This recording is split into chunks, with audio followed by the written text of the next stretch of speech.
Pemirsa, meski pengaruh suara di Sumatera Selatan hanya di angka 3% di tingkat nasional, Capres atau Cawapres akan sering berkunjung ke Sumatera Selatan lantaran banyak tokoh penting yang berasal dari Sumsel, sehingga mempengaruhi suara konstelasi politik secara nasional.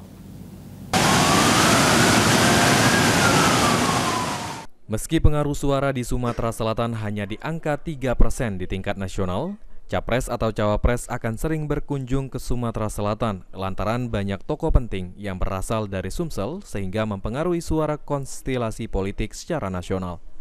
Disampaikan oleh pengamat politik Bagindo Togar, setiap pasangan Capres dan Cawapres maupun keluarga dari Capres akan lebih sering melakukan kunjungan ke Sumatera Selatan. Lantaran Sumsel memiliki banyak tokoh penting sehingga mempengaruhi suara konstelasi politik secara nasional. Selain itu, Sumsel memiliki pengaruh besar baik geopolitik maupun geoekonomi.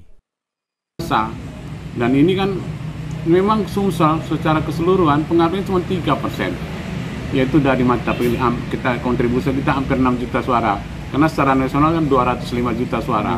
Tetapi banyak tokoh-tokoh penting yang berasal dari Sumsel yang mempengaruhi konstelasi politik nasional. Makanya jangan heran Sumsel ini semua nggak ada yang para calon itu berulang, mulai dari paslon nomor 1, 2, dan 3 berulang-ulang datang kemari. Mungkin nanti akan datang lagi, berulang, bukan cuma sekali datang. Kenapa? Banyak tokoh-tokoh orang SDM-nya luar biasa di sini.